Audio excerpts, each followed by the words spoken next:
Hello, my students. I hope you are all doing good. This is a new math lecture. Today we have a lecture. It's not as a lecture, it's not new. I have to send this lecture again, although I have discussed this lesson in the class, but we still have to do a practice on this lesson. So to remind you of the most important rules in this lesson, I'm recording this video, so please watch this video well and contact me if you have any question regarding this lesson. So our lesson that I have discussed in the classroom was about, it is lecture 2, it was about real numbers. The objectives of this lesson, in this lesson, we'll together know what are square roots and how do we write their symbol.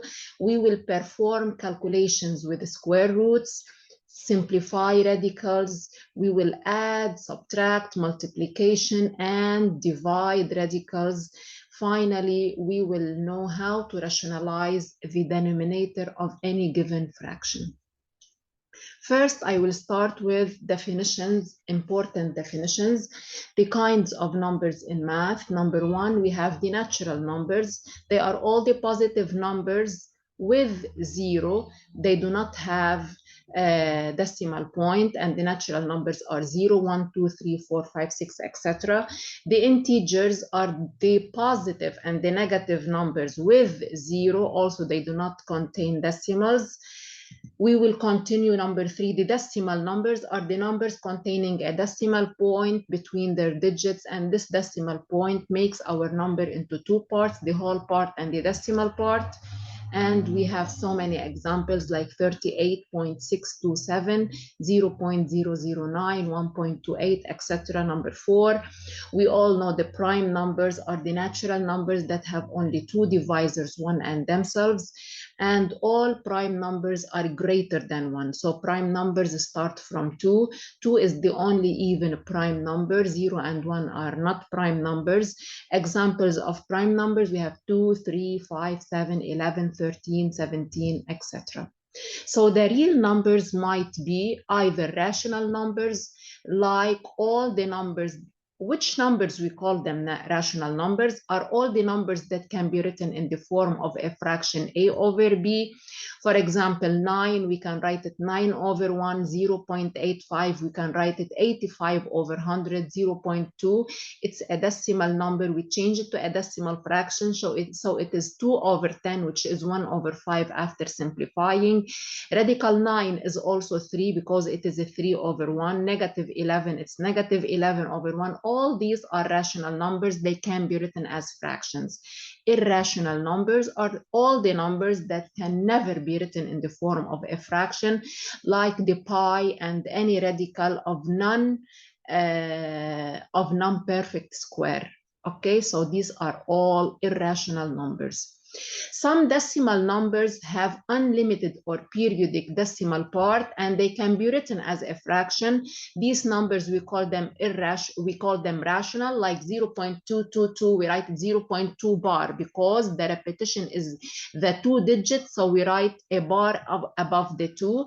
1.2626, so here the period is 26, so we write 1.26 bar. So the real numbers are rational and irrational. Rational might be integers, whole, or natural, and we talked about the irrational numbers. Now let's write the rational numbers in fractional form. If we look at 0.5, 0.5 is a decimal number, so we can change it to a decimal fraction.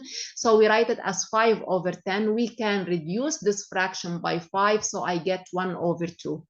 0.48 is also a decimal number. We can write it as a decimal fraction, 48 over 100. If we divide up and down by 4, we get 12 over 25. 2.4 is also a decimal number. We change it to a decimal fraction. It is 24 over 10. So I divide by 2 up and down. It becomes 12 over 5. All these are called rational numbers because we can write them in the form of a fraction.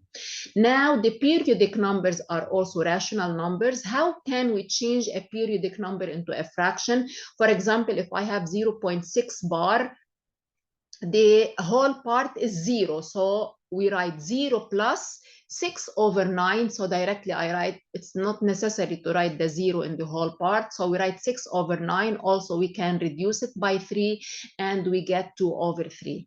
0.12 bar, because we have 2 periods after the point in the decimal part. So we write 12 over 99. Also, we reduce by 3 up and down. Always our fractions should be irreducible. Whatever the fraction is, if you can reduce it, you should reduce it. So you get 4 over 33. 0.312 bar, the period is a 3 digits. So we write 312 over 999. Also, we reduce this fraction 104 over 333. 1.6 bar. Now we have 1 in the whole part. So we write 1 plus 6 over 9. We make them like fractions. After that, we get 9 over 9 plus 6 over 9. So we get 15 over 9. If we reduce it by 3, we get 5 over 3.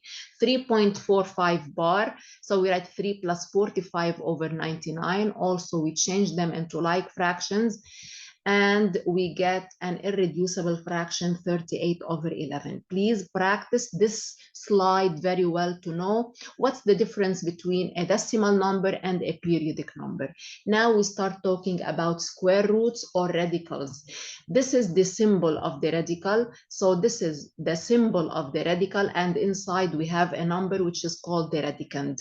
The principal or square, the principal square roots, we have the positive square root is noted as radical A, and the negative square root is noted as minus radical A. For example, radical 49, it is 7, because 49 we can write it as 7 square, minus radical 4, the minus is outside, and radical 4, it is written as radical 2 squared, so it is negative 2. Please keep in mind that radical minus A and radicand cannot be negative inside. This does not exist in math. For example, radical negative 16, radical negative 9, this does not exist in math. Okay, now the square roots of perfect squares. Perfect squares, for example, as 1, 4, 9, 16, 25. For example, 36 is radical 6 squared. The square cancels the radical, so we get 6.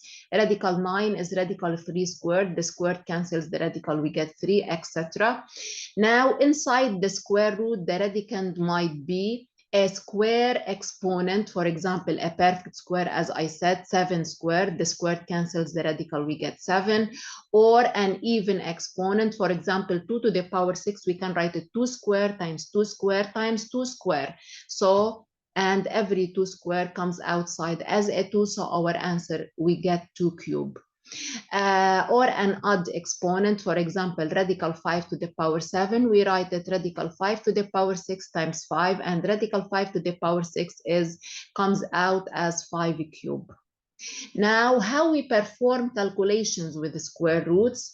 Always, if we have any number times a radical, for example, A times radical B is A radical B. 3 times radical 7 is a 3 radical 7 times 10 times radical 3 is 10 radical 3. Now, if we have radical AB, for example, A times B, we can split this radical. So we can split a radical only in the case of multiplication inside. This is, we can write it as radical A times radical B. For example, radical 5 times radical 7 is radical 5 times 7, which is radical 35. We can only add and subtract similar radicands. So if I'm adding and subtracting radicals, the radicands inside should be the same. For example, 5 radical 2 plus a 3 radical 2. Since we have similar radicands, we say 5 plus a 3 is 8 radical 2. Radical 5 plus radical 3, we cannot simplify it or add it, so we leave it as radical 5 plus radical 3. Also, if we are expanding 3 radical 2 into radical 5 minus 5 radical 2, this is one for all. We multiply 3 radical 2 by radical 5, it gives me 3 radical 10. 3 radical 2 by minus 5 radical 2, 3 times minus 5 is minus 15, and radical 2 times radical 2 is radical 2 squared, which is 2. So 15 times 2 is 30. Now, if we have a quotient radical, radical A over B as a fraction, we can split the radical also. In the case of division, we can write radical A over radical B. Radical 20 over x 16, we can write radical 20 over x 16. Radical 20, if I make its prime factorization, it comes out as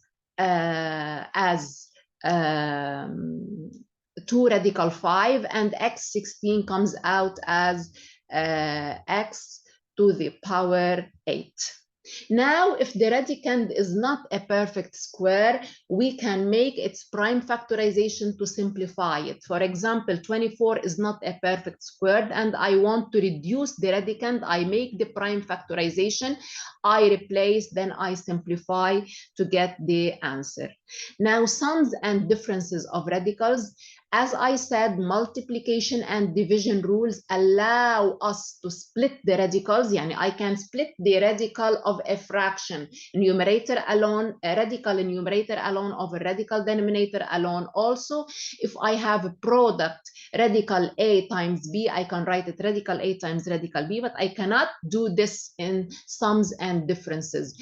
Radical A plus B, I cannot make it as radical A plus radical B. Also, radical A minus B, I cannot write it as radical A minus radical B.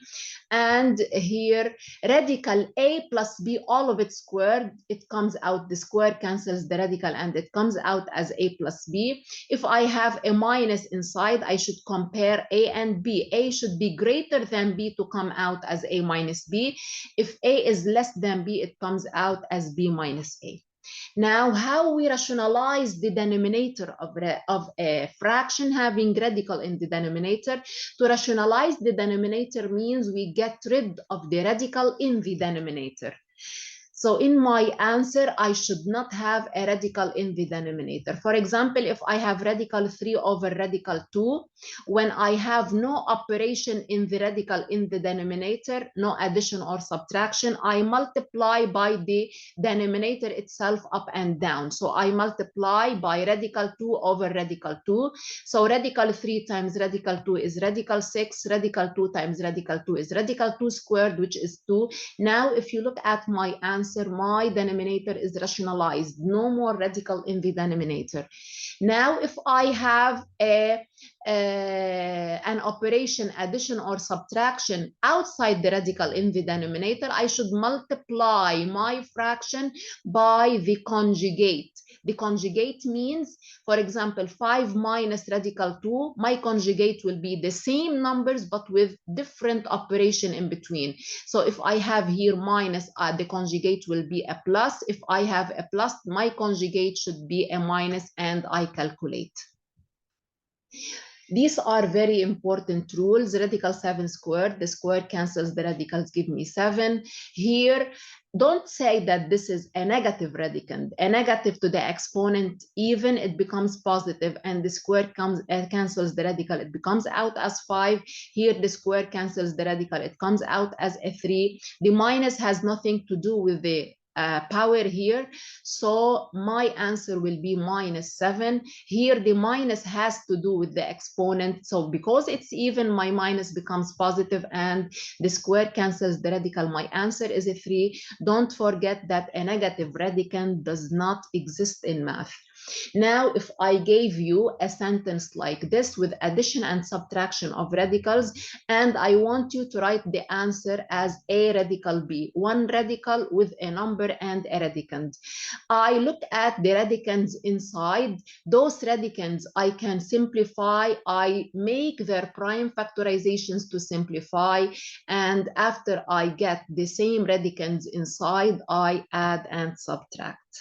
So this lesson, as I said, I'm reminding you of the most important rules we studied together in class, because we will start solving exercises maybe tomorrow if we go back to school, or I'll send you some exercises to solve again. And as I said at the beginning of my video, if you have any question, please don't hesitate to contact me on WhatsApp to ask me any question you have.